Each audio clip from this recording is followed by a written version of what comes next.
Hi everyone, Mike Lambo here.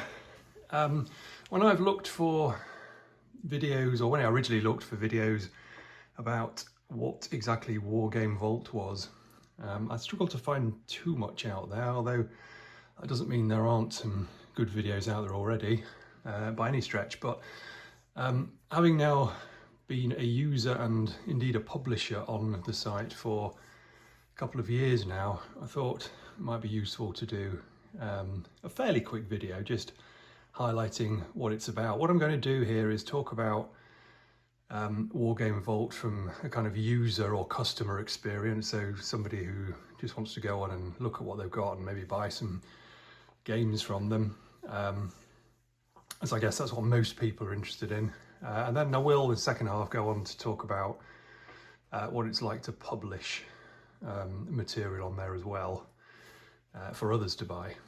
So this is the sort of main page of the site. This is the home page. So you can see at the top left there we've got the Wargame Vault logo. Down the left hand side here you have a fairly useful index, so you can browse categories by different types of combat. So you've got air, land, naval and space there on the drop down menu. You can browse different product types, so there are bundles of games. You can just look at war games if you like. There are other things like miniatures, board games and card games, which are actual physical games I believe. Things to do with maps and terrain only, magazines and ebooks, accessories, there's audio stuff on there, software, all kinds of things on there. So you can have a look at different product types. You've got different eras or genres on here as well, so anything from sort of solo and solitaire games like the ones I personally publish, through to different types of conflict, specifics like Napoleonics or American Civil War here, World War One, you can see World War Two and so on. There are different genres on here, so modern, fantasy, even science fiction, post-apocalypse, all kinds of things on there, which you can also narrow your search down to. Different formats on there, so videos, audios and all kinds of other things. The main one I think being, it's fair to say, is PDF.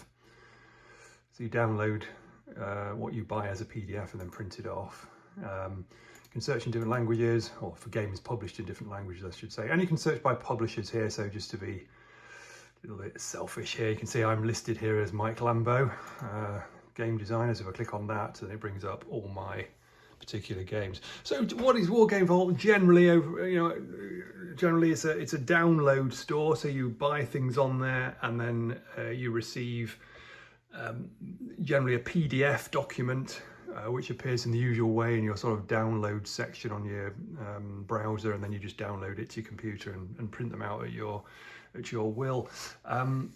The PDFs are often watermarked, but not in an obtrusive way or obstructive way. They're sort of tend to be along the bottom, I think, and the watermark is just the name of the person, so your name if you're buying a game, just to kind of try and dissuade people from buying and then distributing themselves, because that's not what this is about. Obviously the idea is you buy for your personal use on here and shouldn't sort of share them in any way.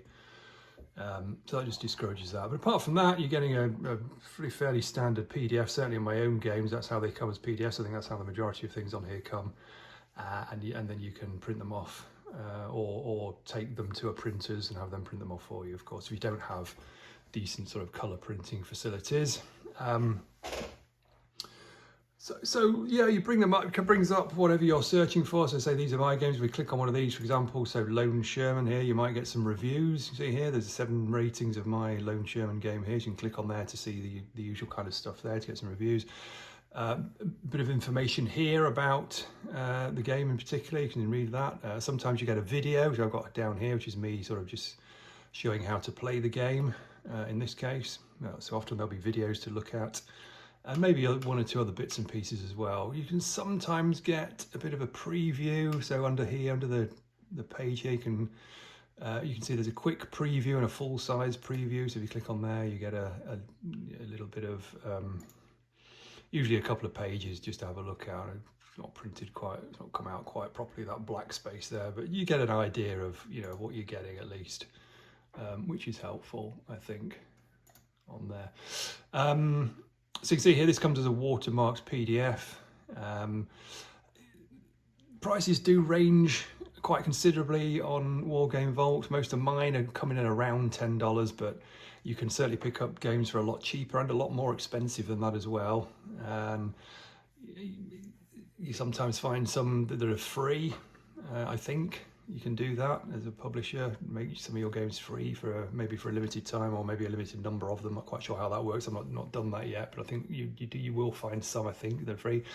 The site runs sales now and again, particularly in the summer and Christmas time into the new year, which publishers can opt into or out of generally, I think. And there tends to be a deal of the day as well. So we go back to the main homepage by clicking on the icon there. Over here you can see there's deal of the day. So the deal of the day on this particular day of filming this video is History Dad, the Second World War, published by Nordic Weasel Games. But that changes every day, obviously, and designers and publishers can submit their games to the deal of the day queue, so that will change. And that tends to be a discount of around somewhere between sort of 40 and 70% of the normal price, something like that.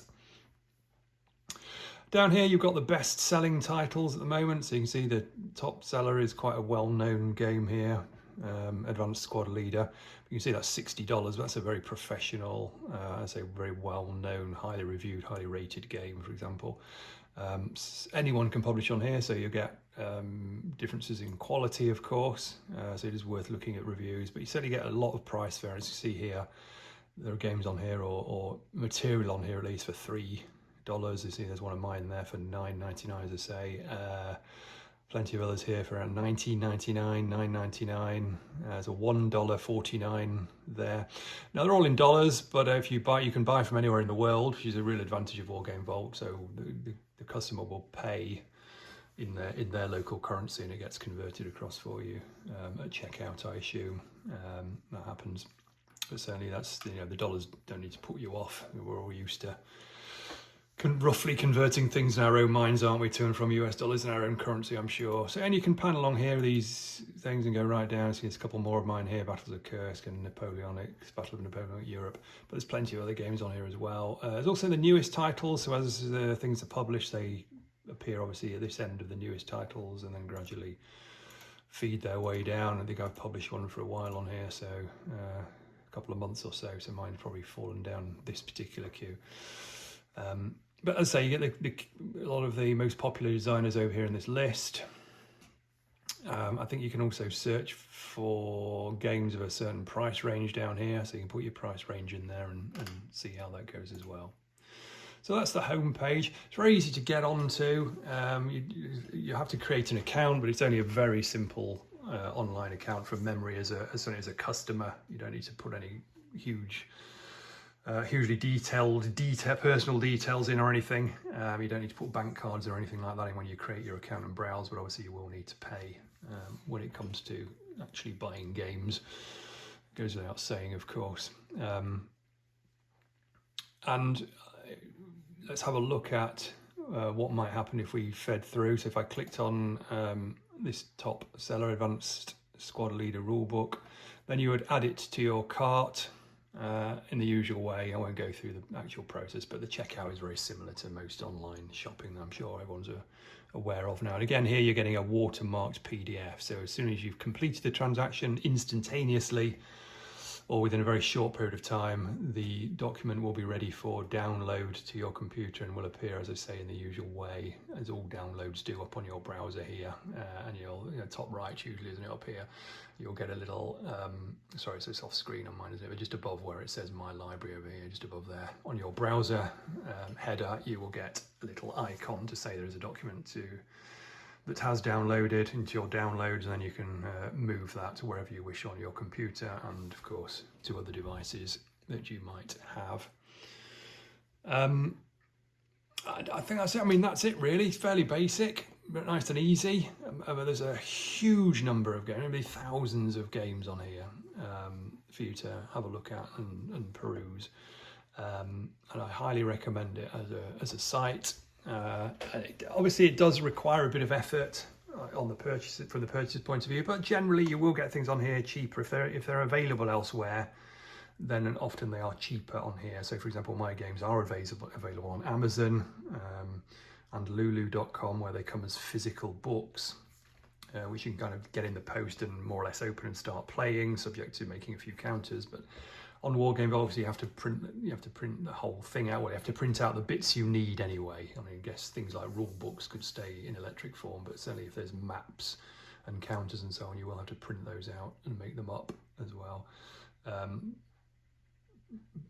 And of course, there is no product cost per se. There's no, what I mean is there's no raw materials involved. It's electronic download, so you've only got to supply your own paper, obviously, and your own printer ink to print it off. So, you know, for those reasons, things do tend to be a little bit cheaper.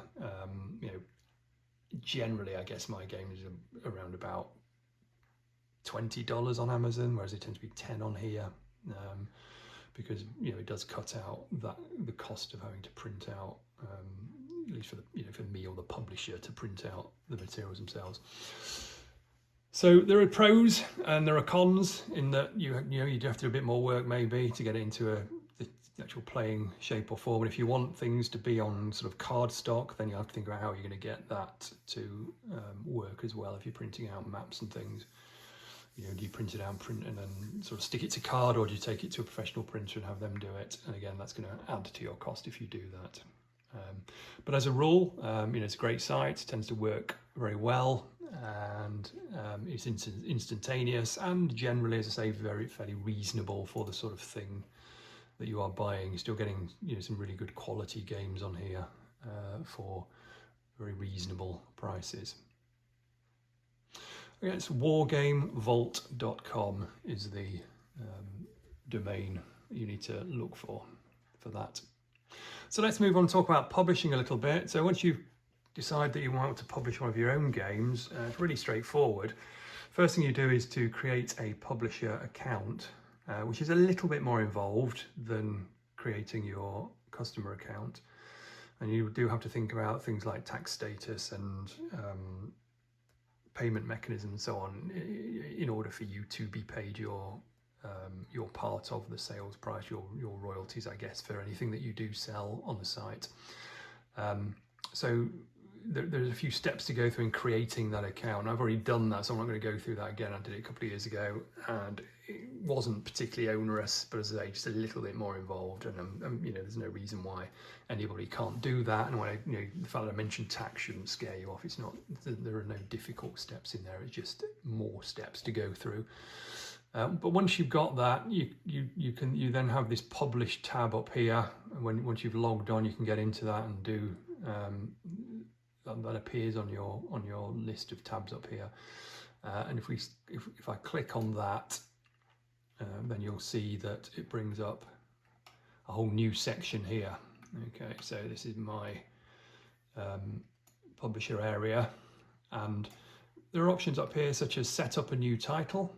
So you can go into there, and then you complete this page here. If you've ever put something on Board Game Geek, then you'll be fairly familiar with the kinds of things you have to put in here as well. You know, you're putting on here things like the title, your name as the author, or the name you use as the author, any artists that may be involved, if you want to put those on there as well. You put in there the number of pages that are on your document. You can set it to be something called pay what you want. I mentioned that earlier. You can put things on here and call them pay what you want, which means people literally pay what they want. So they could potentially download them for free, I believe, or they can pay anything they choose to sort of help you out, which is a fairly good way of getting things out there when you first start out, perhaps. And you can set your selling price here.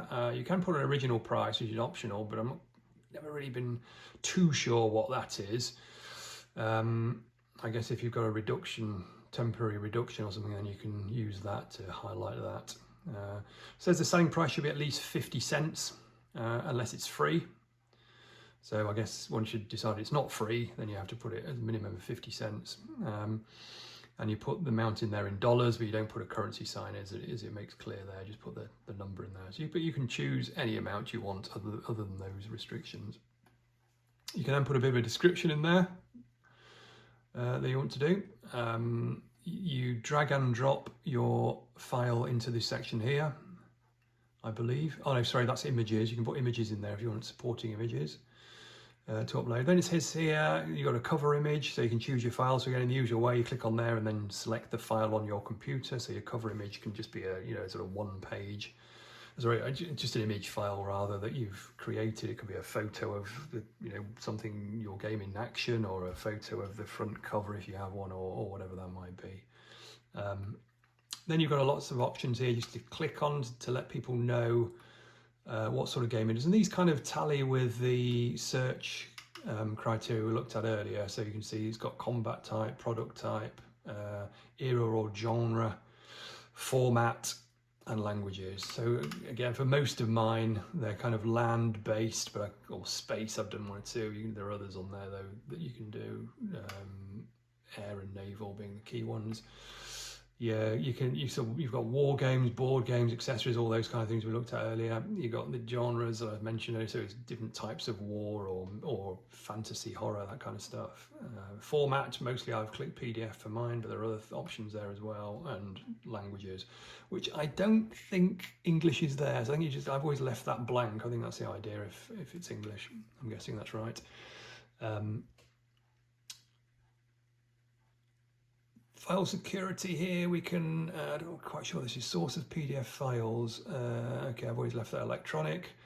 We've got add watermark, I've always done that on mine. As I said, it's not intrusive. I've never had any complaints about it from people who've bought my game. So I think it just gives you a bit of security about discouraging people from document sharing once they've bought it. Disallow copy and paste, I tend to do that. I'm not quite sure what that, presumably that stops people copying and pasting from the screen or something. I'm not quite sure, but I've done that on most of my games. But I don't disallow printing. I'm not sure really what that does. I assume, I want my customers to be able to print out, so I'm not quite sure. Yeah, maybe I suppose it just keeps it as an ebook, but obviously for board games that's no good, so I never click on that. And then you got that those previews I looked at earlier, so you can enable the flip book and the PDF preview and decide which pages and how many pages are going to show up in that when people, so customers can get a bit of a preview of what's going on. Then some optional stuff here, such as ISBN numbers. You can put a stock number if you're using those in your own business or whatever, and you can schedule a release date if it's yet to be released. And there's a video down here as well. I think it's purchase notes. So you can put a note on there which will be included with any email that goes out to your customer, so that's quite nice. And there's a video URL there, so that's where I tend to cut and paste my YouTube videos for the particular game, just to help any potential purchasers. Then you can save all that and move on to the next bit, where you will be choosing the file from your computer. Again, there's no great technical requirements that I've noticed for Wargame Vault. I tend to just use A4 or standard size paper, produce my games in whatever software, whether it be Microsoft Word or other graphic design packages, and then convert them to a PDF, and I upload as a PDF to the site, and that tends to work just fine. And then once you've published, certainly mine now appear instantaneously. I think they do, from memory, more or less instantaneously on the site. And when somebody buys your game, there is a choice of royalties. I can't remember quite what. There's a 60% and a 70%. Mine tend to qualify for 70% royalty, which means I get 70% of the sale price, but that can be varied to 60%. And I can't quite remember what the difference is. I think it's something to do with being exclusive on Wargame Vault for downloads, which I am. You can't download my games in electric form from anywhere else. So I do get that higher royalty. So you got the 70% royalty, which is pretty good actually. It's pretty good. And royalties tend to be paid at the end of each month, but not for the previous 15 days. I think there's a sort of 15-day grace period. I assume that's in case of customer refunds and so on.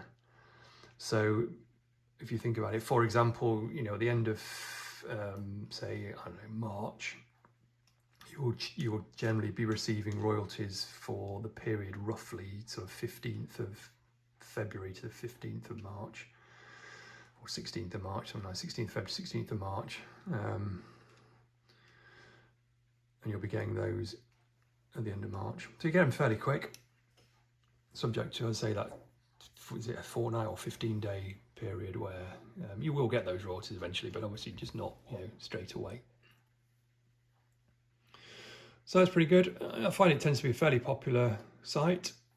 I'm sure there are lots of people who regularly look at Wargame Vault to see what's going on and see what the latest entries are and so on. And that all works pretty well. You can, they'll pay you, I think, to bank accounts. I think I'm right in saying that. They certainly pay you to PayPal, and I'm guessing other similar kind of payment systems. And, you know, never had any trouble about that being done on the 1st of each month. So yeah, that's Wargame Vault. Highly recommended. So if you're thinking of publishing a game, if you've got an idea out there and you dread the thought of having to deal with board game publishers and all that kind of thing, and you want to keep a pretty good chunk of the sale price that you manage to get for your game, and then Wargame Vault's pretty good for that, I think. And you know, it's free to use as a designer, no fees other than, you know, them taking a share of the sale price when they sell one on your behalf. So, you know, they get their 30%. That's fine. And that's only fair, isn't it? Apart from that, there are no fees involved as a publisher. So yeah, nothing bad to say really. You know, all works pretty well. And yeah, that's wargamevault.com. Cheers, guys.